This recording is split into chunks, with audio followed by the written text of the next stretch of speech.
जन्मों क्षमाये तमादिनाथं प्रणमामि नित्यं तमादिनाथं प्रणमामि नित्यं तमादिनाथं प्रणमामि नित्यम्। इतनी शक्ति हमें भी देना, पग संयम से विचलित होना। इतनी शक्ति हमें भी देना, पग संयम से विचलित होना। मैं तो मंदिर महल ना चाहूं, अपने चरणों में स्थान दोना। हमको गलाएंगे शिष्य बन जाएंगे, हमको गलाएंगे शिष्य बन जाएंगे। सीखेंगे सब कुछ तुम्हीं से, आँखों से करुणा स्नेह बरसता हृदय से। फूलों से कोमल लगते हो हमको प्रभु से। मेरे गुरु आप ही, मेरे प्रभु आप ही, मेरे गुरु आप ही, मेरे प्रभु आप ही। अच्छे लगते हो हमको सभी से, आँखों से करुणा स्नेह बरसता हृदय से। फूलों से कोमल लगते हो हमको प्रभु से।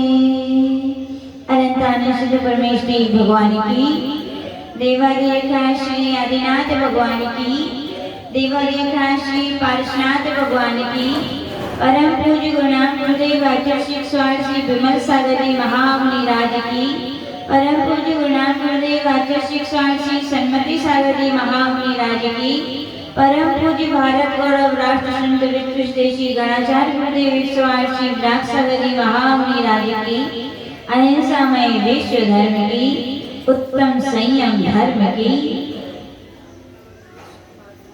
बंधुओं, आज हम सभी यहाँ पर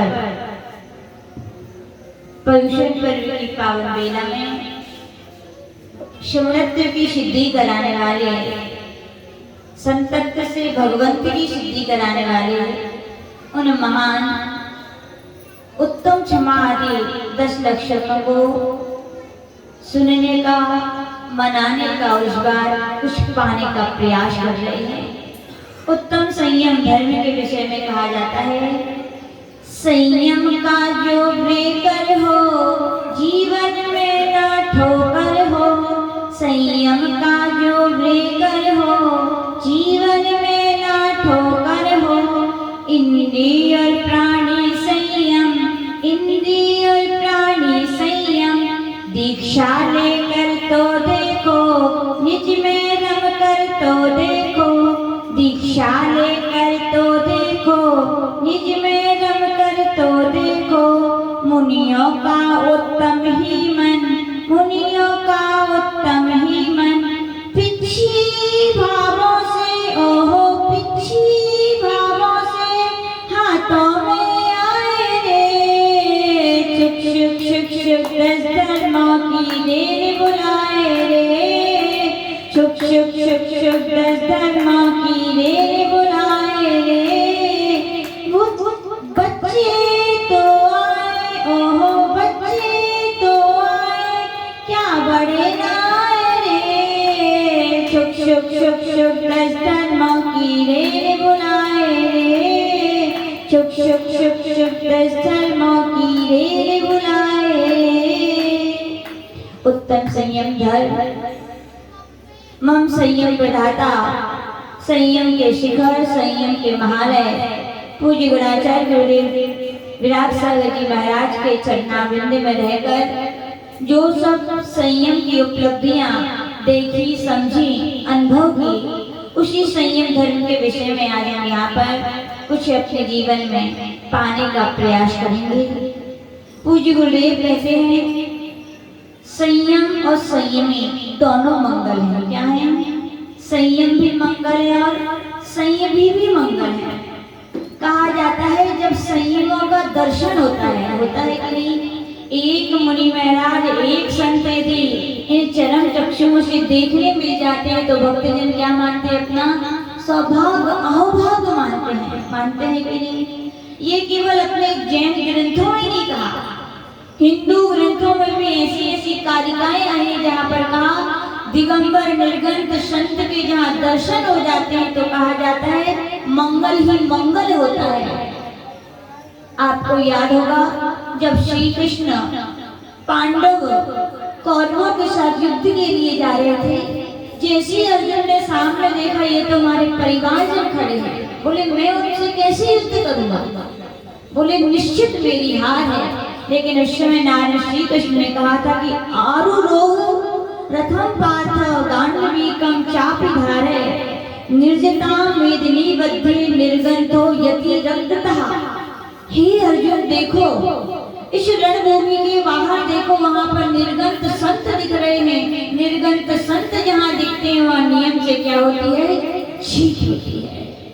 ऐसे निर्गंत संतों के दर्शन केवल जैन समाज ही नहीं, संपूर्ण भारत और विश्व के लोग एक दुनिया का चमत्कार मानते हैं कि धन्य है वे लोग जब वो अन्य के कीड़े बने हुए हैं जो लोग। ऐसी पंचम काल के समय में वे जीव धन्य हैं जो निर्गंत वेश को धार कर संयम को धार कर संयम की क्या करते हैं? साधना करते हैं। पूज्य गुरुदेव से पूछा गुरुदेव संयम है क्या?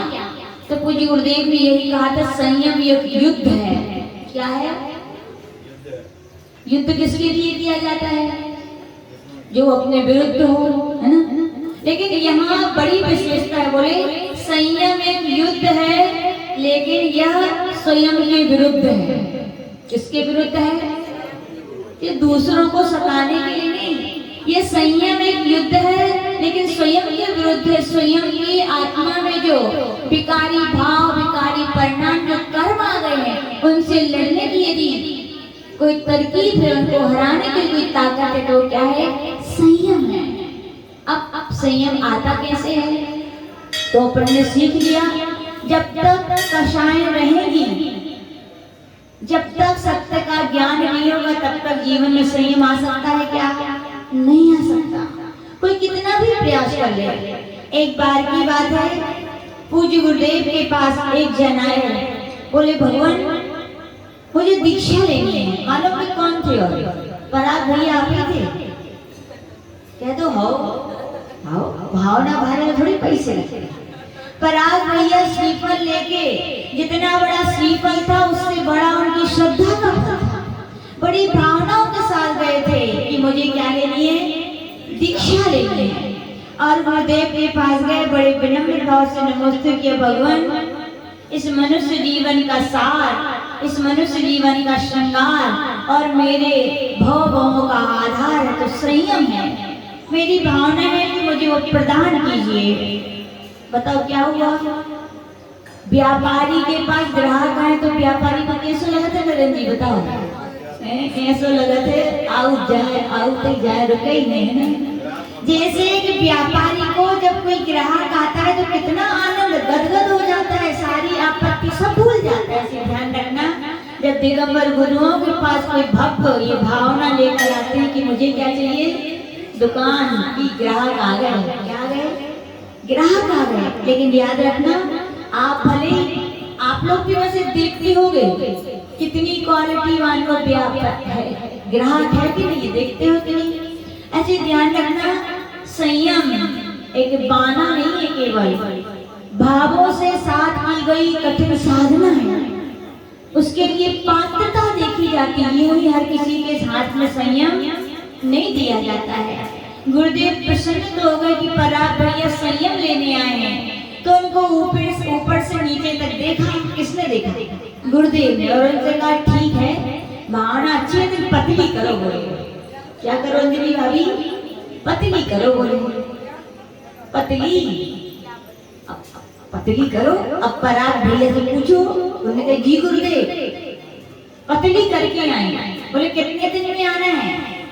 बोले जितने जल्दी से जल्दी आओ उतनी अच्छी पतली कराओ। तो पराग भैया ने कहा गुरुदेव ने ऊपर से नीचे तक हमें देखो, यानी कि हम बड़े हट्टे कट्टे हैं, पतले होने चाहिए। तो उन्होंने घर गए और उन्होंने भाभी से कहा भाभी अब तो पतली करने हैं। बोले आज से एक आसन करेंगे 10 दिन के नहीं, जब तक पतली नहीं हो जाए तब तक। भाभी ने कहा और बढ़िया। क्या बोले? अच्छा दूसरे के में बनाने नहीं पड़ेगा। बोले पतली। भैया ने खूब एक आसन किए। वजन कितना है? 60 70 80 90 75 80 है। करते करते 10 किलो तो कम हो गई है ना, 60 पे आ गए। बड़े खुश थे कि अब तो मुझे दीक्षा जय कुमार जी मिल ही जाएगी। और गए गुरुदेव के पास, गुरुदेव नमोस्तु संयम प्रदान कीजिए। गुरुदेव ने फिर देखा, क्या देखा पराग भैया? क्या देखा? फिर आपकी पर्सनालिटी देखी ऊपर से नीचे तक। और क्या बोले? पतली करो। बोले पतली। अरे पराग भैया बोले अच्छा और पतली हुई। अब भाई भाभी सखी बोले अब एक आसन तो करेंगे लेकिन अब रसी करेंगे, कभी घी नहीं खाएंगे। और याद रखना इसको पतले होना है ना, बस भूरा खाना बंद कर दो, शक्कर खाना, अपने आप क्या हो जाओगे? पतले हो जाओगे। और ज्यादा से हो तो नमक और बंद कर दो, क्योंकि नमक भोजन का राजा है। कितने स्वादिष्ट भोजन आपके सामने रखा जाए और नॉन ना हो ना नेक्स्ट हो तो कहियो सब बेकार है। तो पराग भैया ने कहा ठीक है गुरुदेव दीक्षा तो ले ली है, चाहिए है तो करना ही पड़ेगा। फिर घर गए और उन्होंने क्या किया? फिर और अनोदर के साथ, तो भरपेट खाते पहले एक टाइम, लेकिन अब कम कम खाने लगे अनोदर। बोले पतली करना है। गए फिर कुछ दिनों बाद गुरुदेव नमोस्तु संयम प्रदान कीजिए। फिर गुरुदेव ने क्या किया पराग भैया? फिर देखा और फिर क्या कहा? पतली करो। और पतली पराग भैया ने भगवान दीक्षा हो रही का हो रहा है, जिनको काम हो रहा है बोले और पतली करना है। अब तो पराग भैया को दीक्षा, जिसको संयम चाहिए हो, बहुमूल्य वस्तु मिल रही तो क्या नहीं करता, वो सब कुछ करता है। पराग भैया गए और अब तो बोले दीक्षा ऐसे नहीं मिलने वाली है, दुर्लभ है, बड़ी दुर्लभता से मिलेगी। अब तो ऐसा लगता है उपास करने पड़ेंगे। क्या करने पड़ेंगे? उपास। अब तो एक उपास एक आसन पे आ गए। अब वजन घटते घटते कितना हो?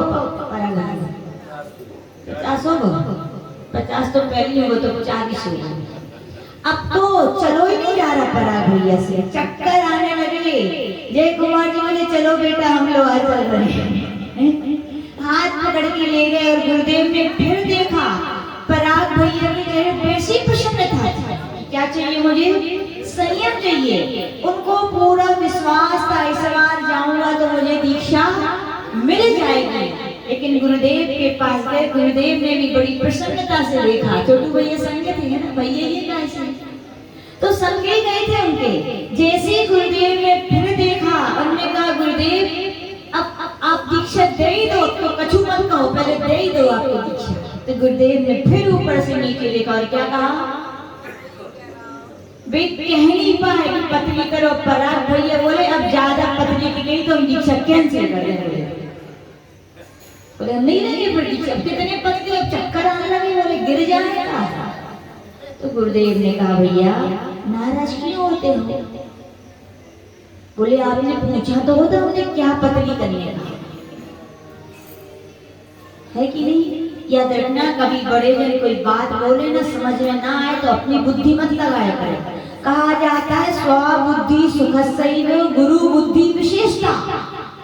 गुरुजन बैठे तो पूछने में क्या जा रहा है, लेकिन जिनके पास अभिमान हो, मान हो, वे क्या पूछने की ताकत रखते हैं? तो कुछ पूछने की ताकत नहीं रखते। हम लोग का तो सिद्धांत देते को पैसी थोड़ी सी बुद्धि है, और जब गुरुदेव बैठे बताने वाले तो अपनी बुद्धि क्यों यूज करें? सब कुछ पूछते जाओ, पूछने से क्या फायदा? गुरुदेव भी प्रसन्न और अपनी छोटी बुद्धि वो खर्च भी नहीं होगी, बची रहेगी। पूछ लेना चाहिए। तो गुरुदेव यही बोले, पराग भाई से पूछ तो देते, कहा पतली करने, बोले पतली का आपने शरीर गई थी, शरीर कर लो, अब तो कमर भी पतली हो गई, बोले शरीर।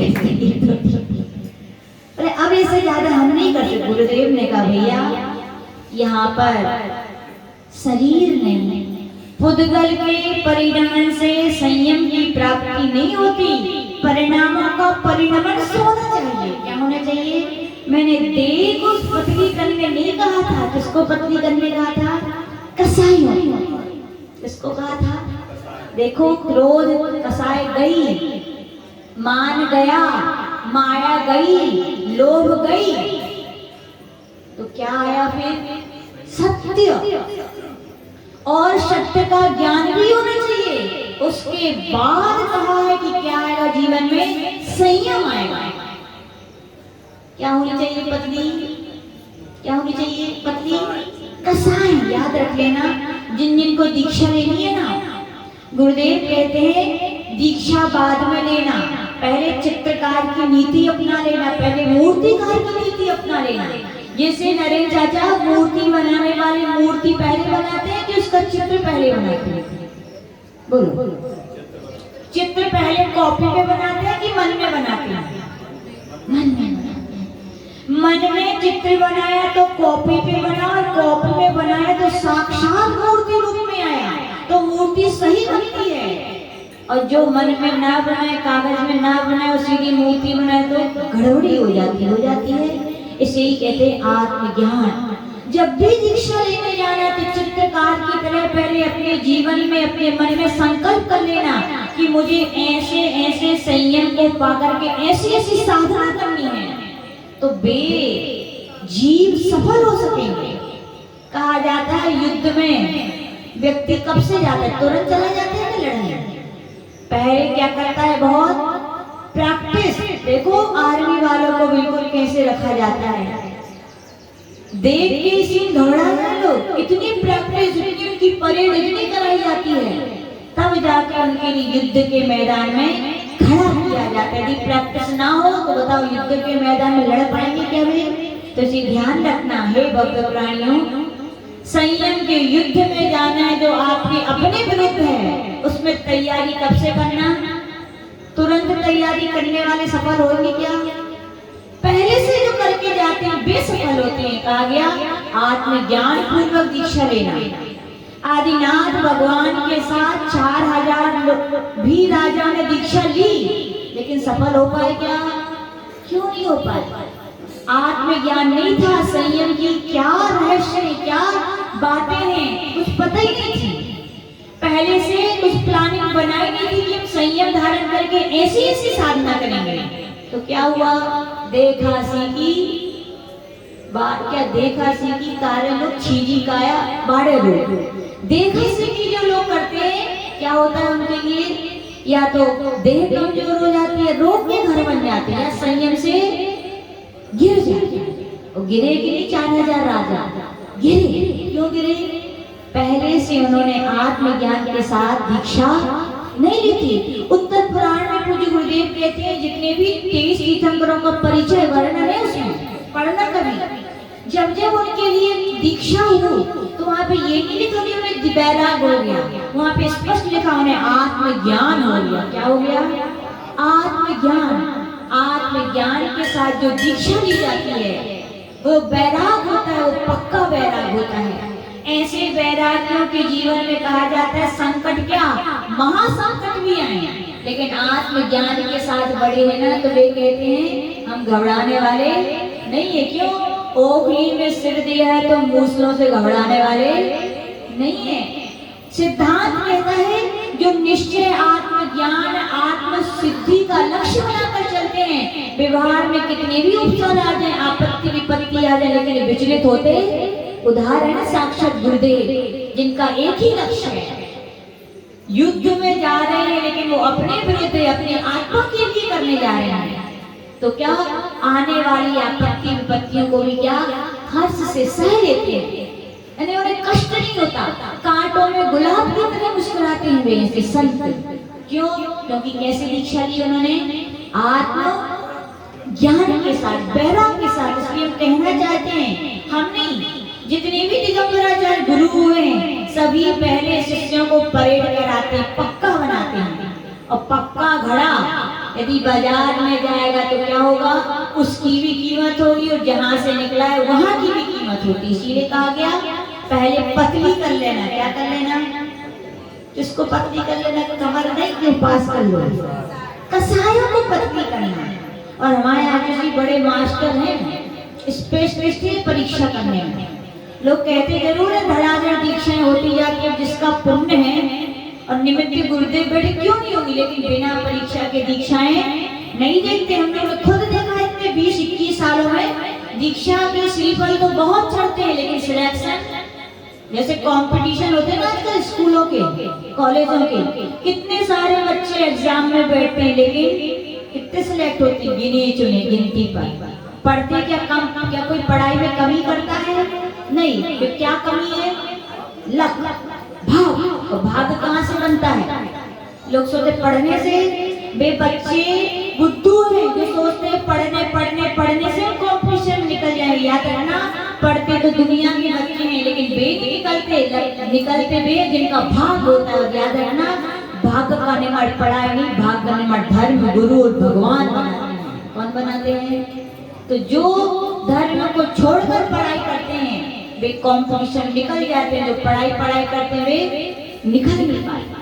तो कहा गया आचार्य के पास भी बहुत सारे लोग दीक्षा के श्रीफल चढ़ाते हैं ना।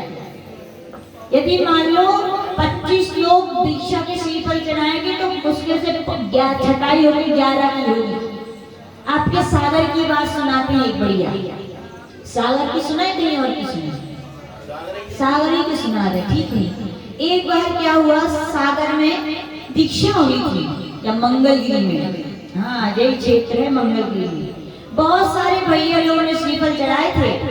उनमें क्या हुआ था, रियल घटना है वे, अब मुझे नहीं पता किसके घर की है। तो अब दीक्षा होती है, सब अपना चाहते हैं भैया लोग हमारे यहाँ भोजन करने आए हैं ना, तो उनके लिए भोजन के लिए बुलाया गया। अब सबकी भावना होती है तो भोजन के लिए जब उनके लिए बुलाया गया तो भैया लोग गए। और एक भैया जी थे जो लेट पहुंचे। अब बेचारे लोग एक पार्टी थोड़ी इतने घर में होते हैं, एक बैठने के लिए रखने के लिए बहुत सारी जब निमंत्रण होता है तो व्यवस्थाएं बनानी पड़ती हैं। तो क्या हुआ, एक पाटा कम पड़ गया। क्या पड़ गया? कम। और कम क्या पड़ गया कि जैसे भी भैया जी है उन्होंने देखा हमारे लिए तो पार्टी नहीं लगाओ, जबकि लोग बेचारे लगे थे पड़ोसी उनको तो आ गई क्या गुस्सा, क्रोध आ गया। और 2-4 प्रवचन सुना के प्रवचन समझे कि नहीं? गुस्सा के प्रवचन अलग होते हैं, ज्ञान के साथ दूसरों के हित के लिए प्रवचन अलग। तो उन्होंने बेवाले प्रवचन सुना और भगा। और आचार्य सामयिक पे बैठने वाले थे। गुरुदेव ने पूछा क्यों, भोजन हो गए? बोले कैसे लोग आचार्य भोजन के लिए बुलाते, पार्टी तक की तो व्यवस्था नहीं रखते, इसलिए हम भोजन करें नहीं, भगाए। आचार्य ने सुना, अच्छा। दूसरे दिन बोले ठीक है। आचार्य ने उस समय तो कुछ नहीं कहा। फिर दूसरे दिन दीक्षार्थियों के नाम अनाउंस होने थे, किन किन की दीक्षा है। पहले तो उनका दीक्षार्थियों में नाम था, लेकिन जब नाम बोले तो उनका दीक्षार्थियों में नाम नहीं बोला। कई रोते गिड़गिड़ाते गुरुदेव मेहंदी लग गई, बिनौली निकल गई, कितने घरों में भोजन कराए। आचार्य बोले जब तक पतली नहीं होगी तब तक संयम आ नहीं सकता। जब तुम ऐसे कर रहे हो चौके में जाके किसी के इतनी गुस्सा बता के आ रहे हो, तुम दीक्षा लेके क्या करोगे? पता है दीक्षा जब होती है हम लोगों की तो हमारे आचार्य कहते हैं जिन जिन की दीक्षा में चौके लगाए। हम लोग का भी ऐसे ही हुआ, हम लोग की दीक्षा होने वाली थी, 4-5 दिन पहले आती तो चौका लगाओ किए। इतने दिन हो गए दीदी बने, आज तक तो आपने कहीं नहीं चौका लगाओ। उसे कह रहे चौका लगाओ और बोल दिए किसी की हेल्प नहीं देनी है, पानी भी स्वयं रखना है, जितने काम है सब दीदियों के करने, कोई लेडीज कोई जेंट्स कोई परिवार को सहायता नहीं करेगा। गुरु आज्ञा है, जो करेंगे सो करेंगे। हम लोग ने चौका लगाया और गुरुदेव के बढ़िया आनंद से आहार हो गए। फिर हम लोग ने पूछा गुरुदेव जी कौन सी नीति है? बोले चौका लगाओ। बोले मैंने इसलिए चौका लगाया है ताकि आपको ज्ञात रहे चौका कितनी मेहनत से लगता है।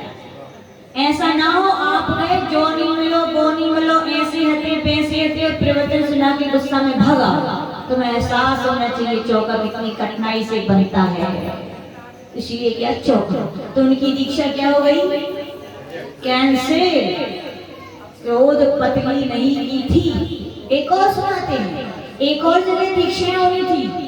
तो क्या हुआ? दीक्षा होनी थी तो एक भैया जी थे, आचार्य जी के पास पहुंचे। आचार्य जी कल दीक्षा है। बोले हाँ।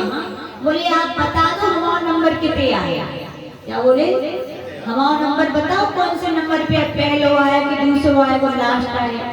तो आचार्य जी बोले क्यों ऐसा क्यों पूछ रहे हो?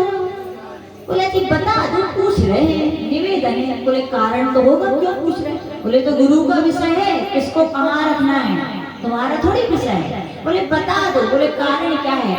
बोले अब ऐसे सोच रहे थे यदि लास्ट में दीक्षा दोगे तो सबसे छोटे बन जाएंगे, छोटे बन जाएंगे तो बड़ों को नमोस्तु करत करत करत करत हम थक जाएंगे। तो आचार्य जी बोले अच्छा। तो आचार्य जी की फिर जब दीक्षाएं उनकी तो लिस्ट में भी नाम आ गया था। आचार्य जी बोले आपकी दीक्षा कल नहीं है। खूब रोए बोले। बोले दीक्षा बहुत बड़ा उपहार है, श्रृंगार है। दीक्षा लेने वालों को तो थकना क्या कमर तोड़नी पड़ती है, तब जाके क्या मिलती है दीक्षा। मान कसाई पतली नहीं है तुम्हारी दीक्षा कैंसिल। एक जन और अब भैया लोग तो दीदियों की भी तो दीक्षा होती है। एक दीदी भी थी, उनकी दीक्षा लगभग होने वाली थी, लेकिन आचार्य जी को जब पता चला उनकी परिचर्या छिप छिप के था, कुछ बताना नहीं, कुछ संकेत नहीं करना। बहुत सारी बातें हैं, लोगों को देह की बड़ी चिंता होती, सुंदर दिखना चाहिए। कब क्रीम लगा ले कब पाउडर लगा ले पता ही नहीं। अरे बैराग का पता यहाँ क्या क्रीम पाउडर की जरूरत है बोलो। जैसे ही आचार्य जी को पता जी ये बातें हैं तो क्या होगी दीक्षा कैंसिल। जब तक मायाचारी है तब तक छल कपट है, तब तक विश्वास नहीं है। तो याद रखना रिश्ते कोई बंधन शादी भी होती है तो वे गांठें थोड़ी देर को बांधी जाती है, फिर तो खुल जाती है, फिर तो एक विश्वास का बंधन होता है। ऐसी गुरु शिष्य का भी रिश्ता क्या है? विश्वास का है। तुम छल कपट माया है तो कहाँ तुम्हारी दीक्षा होगी? क्या होगी दीक्षा कैंसिल। एक जन और आए, बोले गुरुदेव हमें दीक्षा लेनी है। क्या लेनी है? नरेंद्र चाचा आप लियो। हाँ, बोले गुरुदेव दीक्षा लेनी है, बहुत दीक्षा है। बोले बहुत बढ़िया बात है, लेकिन क्या गया? लेकिन जो गड़बड़ है, कोई काम में लेकिन किंतु परंतु अगर मगर तगर आ जाए तो समझो गड़बड़। लेकिन कहा लेकिन? बोले बाद में बता रहे। बोले नहीं, अब लेकिन पहले आया है तो अभी समाधान होना चाहिए। तो बोले गुरुदेव नहीं चाचा गर्मी बहुत लगा था है ना? बोले बहुत गर्मी लगा था। बोले गर्मी के दिनों में जो गलो तो सूख जाते बिल्कुल। जब हम दीक्षा लेने के बाद गर्मी में आहार को जाएं तो वह ज्यादा नहीं 2-3 जूस ठंडे की व्यवस्था करवा देंगे। आचार्य जी बोले अच्छा। बोले और? बोले और कछु नहीं, अब बूढ़ा आपको आगो है तुझे पाँव घुटना तो अब चल नहीं पाने आए, तो बस डोली की व्यवस्था करवा दी, बस बाकी दीक्षा फाइनल। आचार्य बोले अच्छा। तो आचार्य जी बोले दीक्षा कैंसिल। बोले जब तक लोभ है खाने पीने का शरीर का तब तक दीक्षाएं नहीं हो सकती। इसीलिए कहा गया पतली करो परात भैया। ध्यान रखिए किसको कमर पतली करके ना आइए। क्या पतली करना है? कषाय हो पतली। जब कषाय पतली होती है सत्य का ज्ञान होता है कि मैं दीक्षा दूसरों के लिए नहीं, प्रतिष्ठा के लिए नहीं, प्रभावना के लिए नहीं, पर के कल्याण के लिए नहीं, किसके लिए ले रहा हूँ? अपने लिए। ये आत्मज्ञान जब जाता है फिर तो लोग मनाते हैं दीक्षा मत लो, मनाते हैं कि नहीं? लेकिन बैरागी क्या कहते हैं? ठीक है नहीं, राग हारता है, विराग और वैराग जीतता है।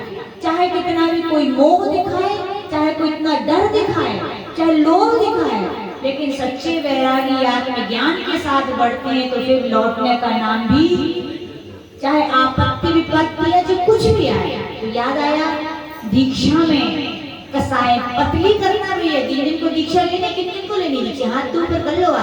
आज उत्तम संयम का दिन है। भावना भालो इन संयम के व्यापारी भगवान पारशनाथ के सामने। भगवान दुनिया की कचड़ा मांगते रहे आज तक, आज आपसे सही माल लेनी है जो आपके पास है। बाकी दिन तो बुद्धू बनते रहे, आपके पास था ही नहीं, वो हमने मांगा।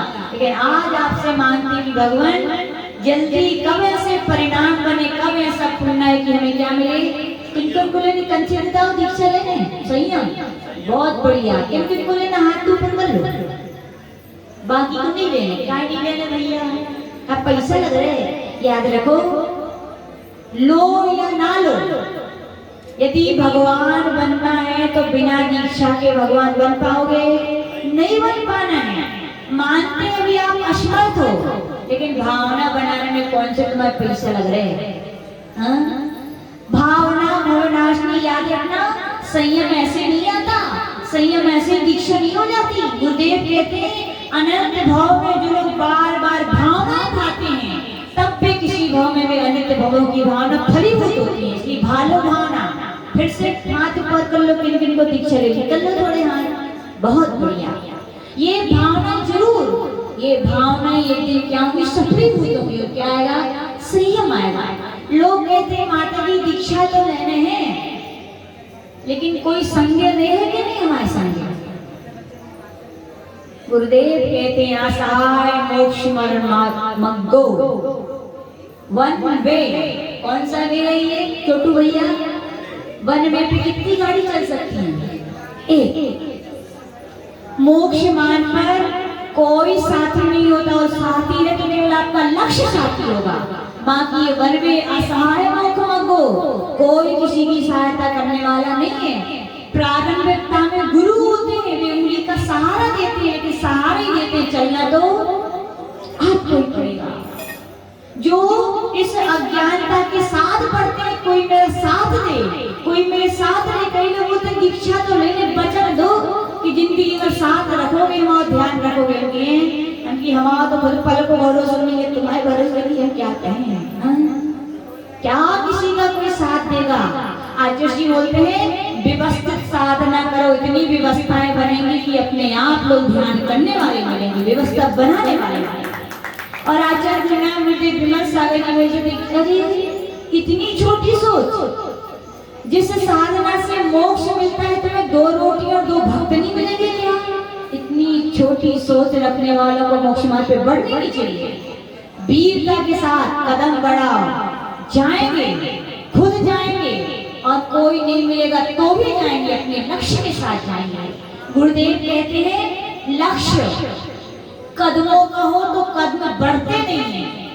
क्या लक्ष्य कदमों का हो तो कदम बढ़ते नहीं है, और लक्ष्य का हो तो कदम रुकते नहीं है। जब कदम देखेंगे कोई हमारे कदम से कदम मिलाएगा तो वे कदम बढ़ते नहीं। क्यों? वे रुक गए तो तुम रुक जाओगे। और लक्ष्य का जो लक्ष्य बना के चलते उनके कदम रुकते नहीं, तो चलते जाते हैं। कोई मिले या ना मिले, लेकिन ध्यान रखना साधना में बहुत ताकत है, हर चीज मिलती है कि नहीं, ये तो हम लोग का विश्वास है। असहाय मुक्त और निरपेक्ष है, यहाँ किसी की आवश्यकता नहीं है। अपना लक्ष्य बनाओ और चलते चलो, और व्यवहार में गुरु पर श्रद्धा रखो, गुरु की आज्ञा में रहो। जो शिष्य गुरु की आज्ञा में रहते हैं, गुरु की बात मानते हैं, उनको कष्ट नहीं आते। हम लोग को तो अनुभव हो गया 20-21 साल का, हम लोग को नहीं लगता था चाचा 21 साल हो गए। लोग भी कहते माता जी आपको देखते लगते नहीं 21 साल हो गए, क्योंकि हमें भी नहीं लगते। कभी कभी हम सोचते हैं कि हमने 21 साल की कठिन साधना कैसे सरलता में निकल गई। क्यों निकल गई?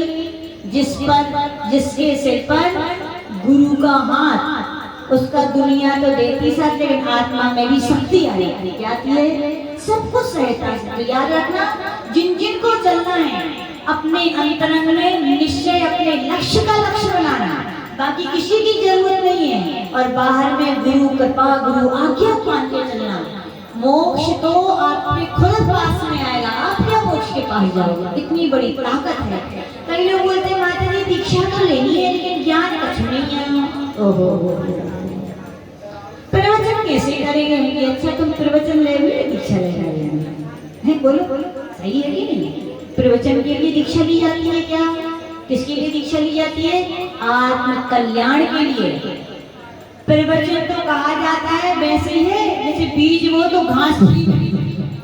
जब दीक्षा लो तो क्या करोगे? वो सोओगे दिन भर, क्या करोगे नरेंद्र? सोने का दीक्षा लेके आराम करने है क्या?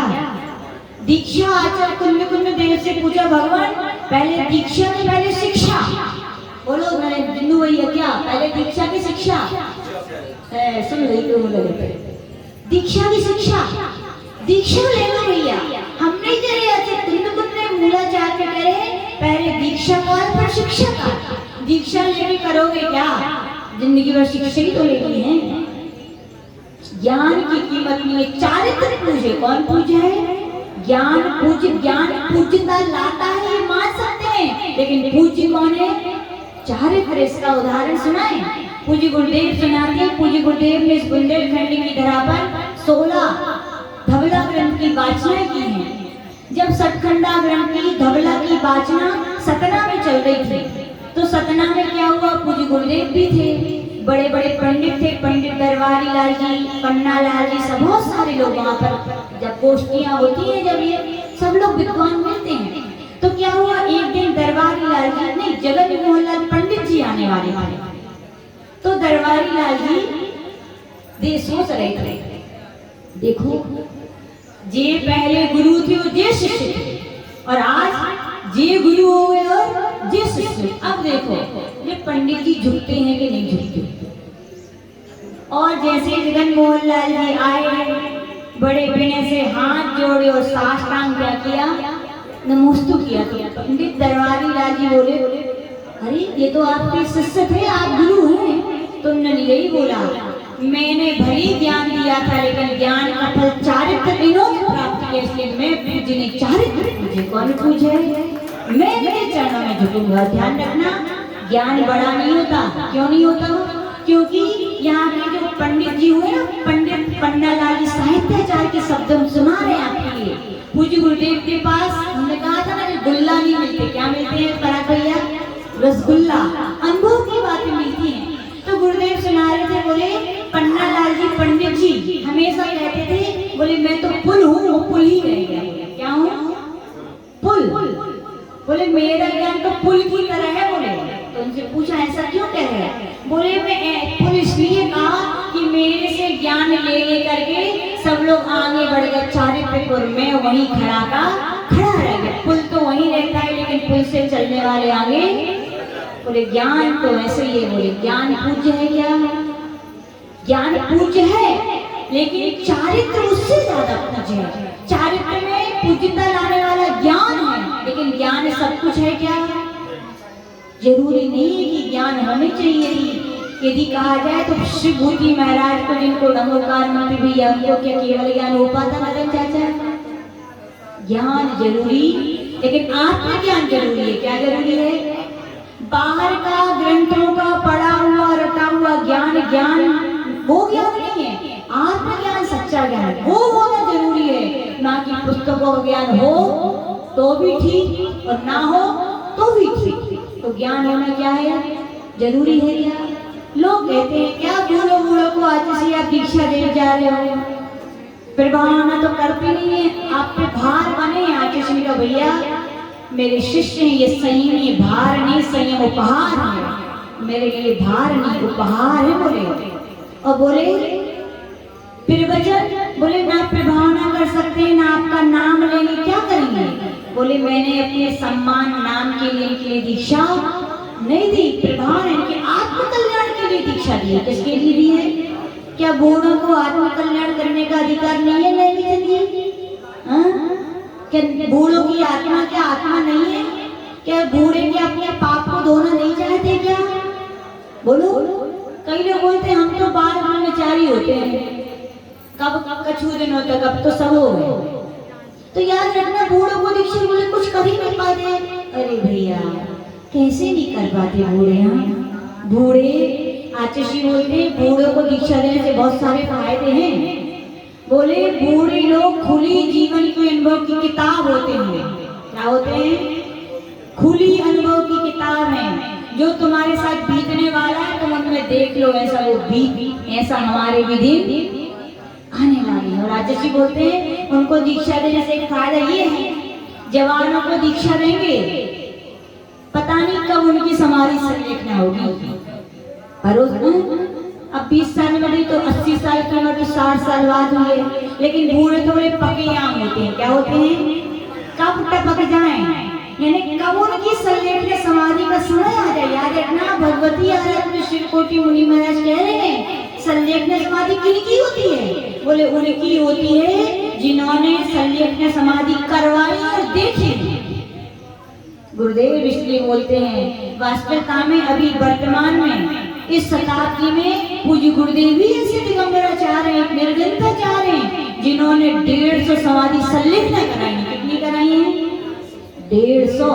आचार्य श्री के 450 करीब शिष्य है, प्रशिष्य, जिनमें आचार्य श्री कहते हमारे 2 संघ बट गए। बोले क्या हो गए? 2।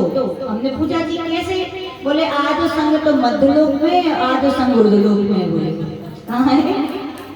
यानी 150 लोगों की समाधि करवाना नरेंद्र चाचा कहनी बड़ी बात है कि बूढ़े बूढ़े बूढ़े संभालने में पता चलता है कितनी प्रेम, वात्सल्य, साहस, क्षमता, समता भी रखते हैं आचार्य, तब जाके बूढ़ों को संभाला जाता है। पूछो एक घर के जब बूढ़े हो जाते स्वयं के माता पिता भी नहीं संभाले जा रहे लोगों से।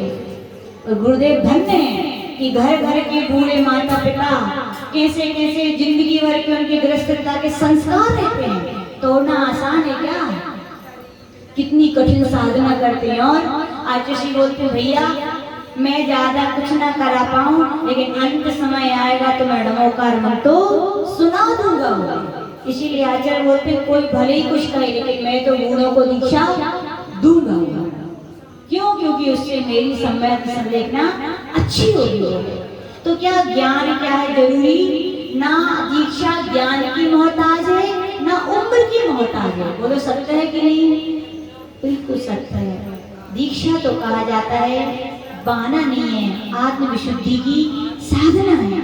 याद रखना, आत्मविशुद्धि किसे कहते हैं? पूछो किसी ग्रंथों में देखो तो आज वीरसेन मेरा दुर्लभ ग्रंथ में कह रहे आत्मविशुद्धि यानी कसायों की मंदता, क्रोध आदि कसाय जब पतली होनी चाहिए तो क्या आता है जीवन में? संयम आता है। बोले संयम पाने के लिए क्या करें? तो वीरसेन महाराज कह रहे हैं चारित्रधारियों की सेवा करो। क्या करो करे चाचा? योगी बनना ही श्रेष्ठ है। कौन से योगी? नहीं यूपी वाले योगी। योगी यानी कि संत बनना ही श्रेष्ठ है, योगी ही बनना चाहिए। लेकिन जिन्नू भैया योगी ना बन पाए तो जिन्नू भैया कहते हम तो उपयोगी बन जाएंगे। क्या बन जाएंगे?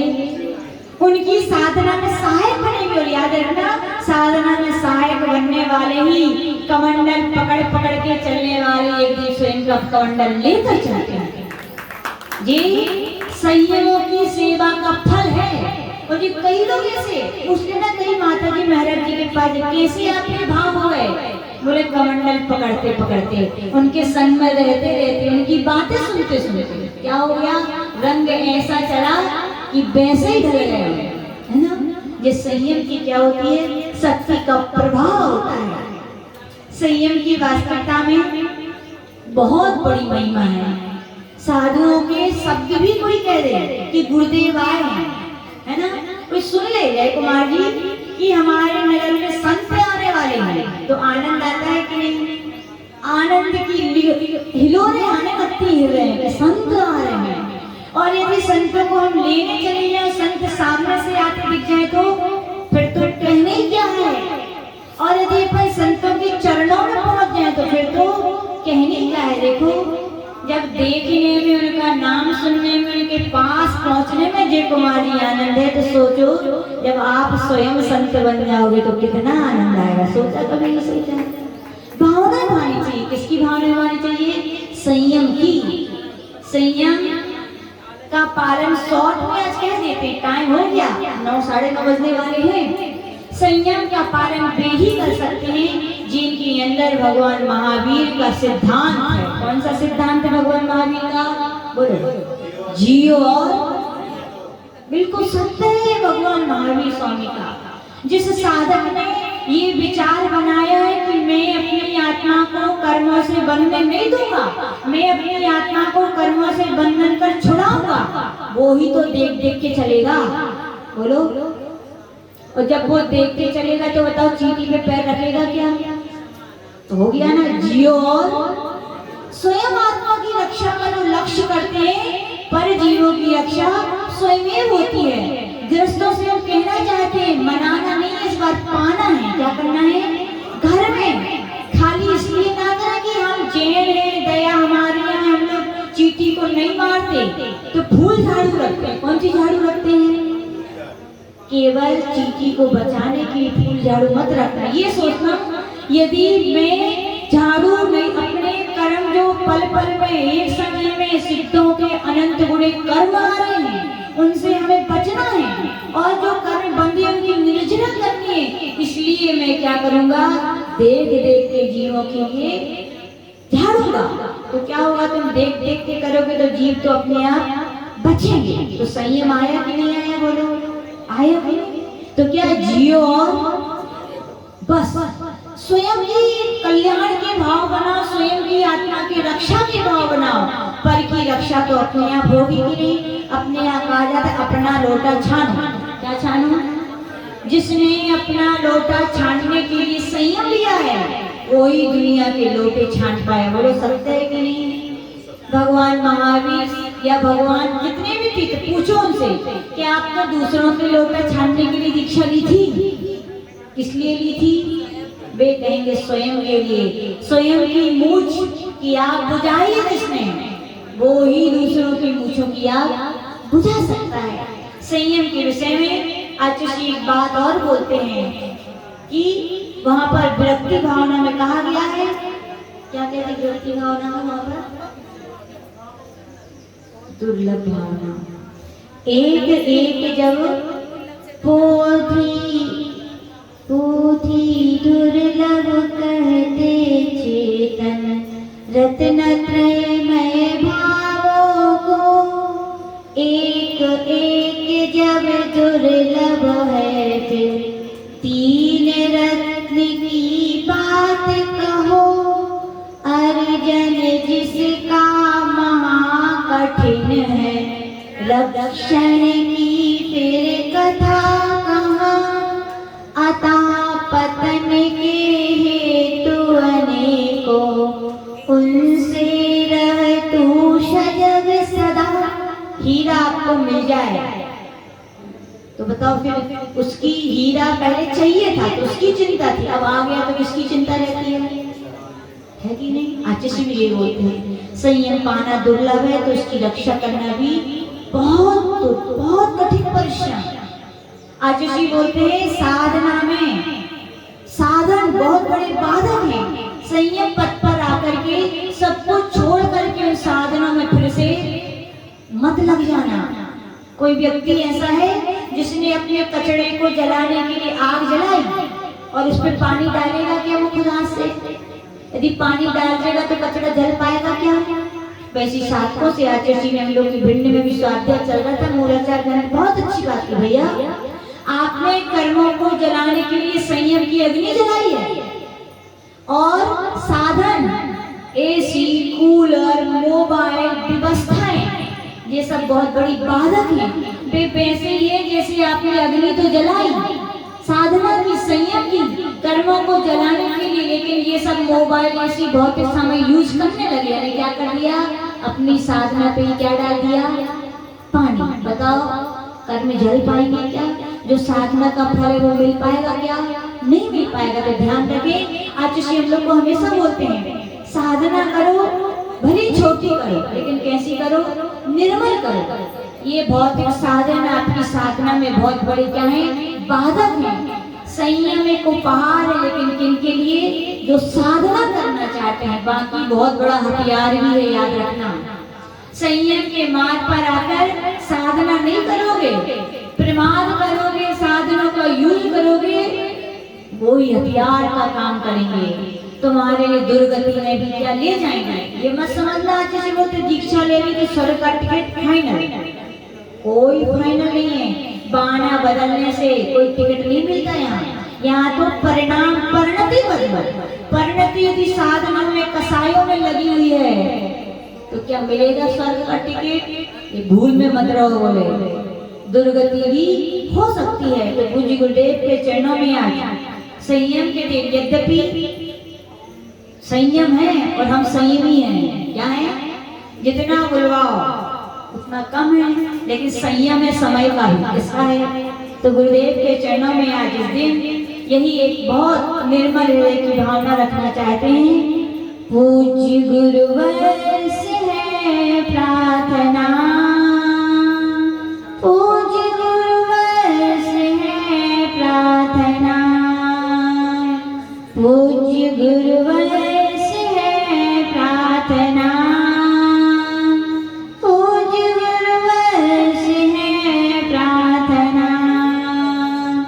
जैसे संयम दिया वैसे शक्ति भी दो, जैसे भावनाएं दी वैसे युक्ति भी दो, जैसे संयम दिया वैसे शक्ति भी दो, जैसे भावनाएं दी वैसे युक्ति भी दो।